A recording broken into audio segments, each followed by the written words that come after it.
Hello everyone, welcome to my YouTube channel.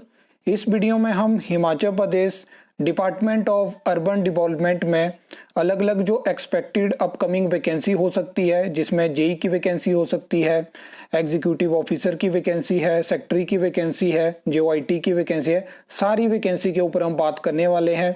ये video लंबी होगी और इन्फॉर्मेटिव वीडियो होगी, एंड तक आप ज़रूर देखना। कुछ महीने पहले कैबिनेट बैठक होती है और उसमें डिसाइड होता है कि जो न्यूली अपग्रेडेड म्यूनसिपल कॉरपोरेशंस हैं, काउंसिल है, नगर पंचायत है, वहाँ के लिए 145 पोस्ट क्रिएट करी जाती हैं और इनको फिल करने का डिसाइड किया जाता है कि इनको फिल भी करेंगे। मैं ऑफिशियल ऑर्डर आपको दिखाऊंगा जहाँ पे कौन कौन सी ये पोस्ट थी, क्योंकि आपको ये चीज़ें कहीं भी देखने को नहीं मिलेगी। अगर हम बात करें तो 66 वैकेंसी थी म्यूनसिपल कॉरपोरेशंस के लिए, 3 वैकेंसी थी म्यूनसिपल काउंसिल्स के लिए और 70 वैकेंसी थी नगर पंचायत के लिए। उसके अलावा क्या था कि 6 वैकेंसी थी जो डायरेक्टरेट है यूडी की, वहाँ के लिए। ठीक है, अब आप देखना नोटिफिकेशन कौन कौन सी ये वैकेंसी थी। सबसे पहले आप ये यूडी के लिए देख सकते हो, डायरेक्टरेट के लिए जो वैकेंसी थी, तो ये वैकेंसी थी ये। और इसमें आप नीचे एक चीज़ मेंशन करी होती है, वो आप पक्का देख लेना, जैसे कि जो भी ये ऊपर पोस्ट हैं ये सारी ऑन कॉन्टैक्ट बेसिस फिलअप होंगी डायरेक्ट रिक्रूटमेंट से और प्रमोशन से। जैसे कि आपको पता है कि जेओआईटी की वैकेंसी हो गया, वो आपको यहाँ से डायरेक्ट देखने को मिल सकती है और टेस्ट के माध्यम से वैकेंसी देखने को मिल सकती है। अब नेक्स्ट देख सकते हो आप जो म्यूनसिपल कॉरपोरेशंस हैं वहाँ के लिए आप देख सकते हो कमिश्नर हो गया, असिस्टेंट कमिश्नर, एग्जीक्यूटिव इंजीनियर। तो यहाँ पे अगर मेन बात करें तो प्लानिंग ऑफिसर की वैकेंसी हो गया, और यहाँ पे जेडीएम ड्राफ्ट्समैन की वैकेंसी हो गया। जूनियर इंजीनियर की 6 पोस्टें यहाँ पे क्रिएट करी गई हैं। जेओआईटी की 12 पोस्टें हैं, पटवारी की 3 है, सैनिटरी सुपरवाइजर की 6 पोस्ट हैं। तो ये और इनको भी डिसाइड किया है कि जहाँ पे कॉन्ट्रैक्ट बेसिस पे डायरेक्ट रिक्रूटमेंट होगी, और कमिश्नर और असिस्टेंट कमिश्नर, सेक्शन ऑफिसर, ये प्रमोशन कोटा से वैकेंसी जहाँ पे फिलअप होती है वो वैसे ही होंगी। तो ये है। बाकी अब देखते हैं कि जो नगर पंचायत, तो ये देख सकते हैं आप जो नई नगर पंचायत बनी है तो वहाँ पे सेक्रेटरी की 14 वैकेंसी, जेई की 14 वैकेंसी, सुपरवाइजर की 14 वैकेंसी, क्लर्क जेओआईटी की 14 वैकेंसी। और इनको भी डिसीजन लिया गया था कि कॉन्ट्रैक्ट बेसिस पर डायरेक्ट रिक्रूटमेंट से करेंगे।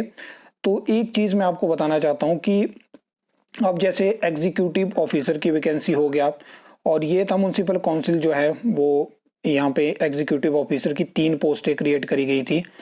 तो एग्जीक्यूटिव ऑफिसर और सेक्रेटरी की अगर हम बात करें तो ये वैकेंसी जो होता है वो टेस्ट के माध्यम से फिलअप होती है, और काफ़ी ज़्यादा इस टाइम पे वैकेंसी है एग्जीक्यूटिव ऑफिसर और सेक्रेटरी की। ये वैकेंसी जो है वो लास्ट टाइम हमें 2020 में पब्लिक सर्विस कमीशन शिमला के माध्यम से देखने को मिली थी, और इसके ऊपर एक डेडिकेटेड वीडियो मैं अलग से शेयर कर चुका हूँ जहाँ पे हमने क्वालिफिकेशन के बारे में बात करी थी, लास्ट रिक्रूटमेंट की बात करी थी। तो एक्सपेक्टेड है कि ये वैकेंसी जो है वो आपको नेक्स्ट देखने को मिल सकती है। एग्जीक्यूटिव ऑफिसर हो गया, सेक्रेटरी हो गया। अब मेन चीज़ है कि जो मैंने आपको ड्राफ्ट्समैन की बताई, प्लानिंग ऑफिसर की बताई, और जेई की वैकेंसी हो गया, जेओआईटी की वैकेंसी हो गया, क्योंकि लास्ट टाइम पे जो था वो काउंसिल के लिए और नगर पंचायत के लिए आउटसोर्स माध्यम से ये रिक्रूटमेंट हुई है। जहाँ पे मैंने आपको बताया जेई की रिगार्डिंग की इस टाइम पे जो है वो अलग अलग कॉरपोरेशन हो गया, काउंसिल हो गया, नगर पंचायत में जो आउटसोर्स जेई हैं सिविल के, वो ज़्यादा हो चुके हैं, और जो रेगुलर जेई हैं वो बहुत कम है उनके कंपैरिजन में। तो ये आंकड़ा लगातार बढ़ता जाएगा अगर सरकार फिर से डिसीजन लेती है। और यहाँ पे मेरी बात होती है तो वो कहते हैं कि अभी आरएनपी रूल्स, क्योंकि आपको पता होगा कि लास्ट ईयर मैंने आपको बताया था कि आरएनपी रूल्स बन रहे हैं। अभी क्या होता है जेई सिविल के लिए अगर हम बात करें तो 1998 के जो आरएनपी रूल्स हैं उनको फॉलो किया जा रहा है, और यहाँ पे बात चली थी कि आरएनपी रूल्स बन रहे हैं और गवर्नमेंट लेवल पे ये चीज़ें होनी है।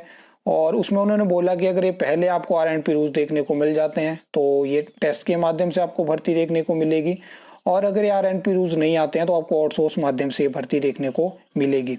अब अगर हम मंडी म्यूनसिपल कॉरपोरेशन की बात करें तो पिछले 1 महीने में लगभग 5 बार ये खबर मतलब आपको न्यूज़पेपर में देखने को मिल जाएगी, जहाँ पे जो इंजीनियरिंग ब्रांच है मतलब टोटली वहाँ पे पोस्टें जो है वो वेकेंट है, और सिर्फ 2 वहाँ पे जेई हैं इस टाइम पे, वो भी दोनों आउटसोर्स बेसिस पे। और 2025 में ही जो मंडी म्यूनसिपल कॉरपोरेशन है वहाँ पे 87 वैकेंसी को ख़त्म किया गया है। ठीक है, नेक्स्ट आप देख सकते हो ये जेई के रिगार्डिंग लेटेस्ट आरटीआई है, जहाँ पे अब जो है वो तो सैंक्शन स्ट्रेंथ की बात करें तो पहले आपको जो 56 के आसपास थी, तो वैसे तो नोटिफिकेशन के अकॉर्डिंग 40 नहीं, वैकेंसी तो 70 होनी चाहिए, लेकिन अभी लेटेस्ट बताया गया है कि 67 है, जिसमें कि 21 पोस्ट जो हैं वो वेकेंट है।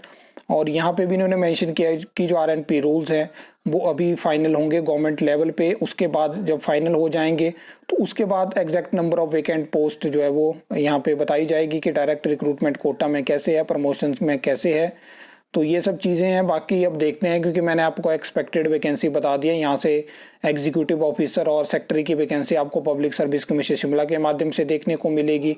अब जेई के लिए मेन चीज़ है आरएनपी रूल्स हो गया। जेओआईटी के लिए लास्ट टाइम तो इन्होंने टेस्ट के माध्यम से रिक्रूटमेंट करवाई है। बाकी ड्राफ्ट्समैन की वैकेंसी हो गया, और उसके अलावा प्लानिंग ऑफिसर की वैकेंसी हो गई। जो वो वैकेंसी देखने वाली बात होगी, क्योंकि सरकार उस हिसाब से रिक्रूटमेंट को प्रोसेस नहीं करवा रही है। नोटिफिकेशन के अकॉर्डिंग तो बात करी गई है डायरेक्ट रिक्रूटमेंट के ऑन कॉन्ट्रैक्ट बेसिस, जो कि अभी ट्रेनिंग पीरियड के अकॉर्डिंग आपको देखने को मिल सकती है। अब जैसे इसके बारे में नेक्स्ट लेटेस्ट कोई अपडेट आती है तो डेफिनेटली आपके साथ मैं शेयर करूँगा। आई होप आपको वीडियो अच्छी लगी होगी, इन्फॉर्मेटिव लगी होगी। तो वीडियो को लाइक कमेंट शेयर कर सकते हो, चैनल को सब्सक्राइब कर सकते हो फर्दर न्यू अपडेट्स के लिए।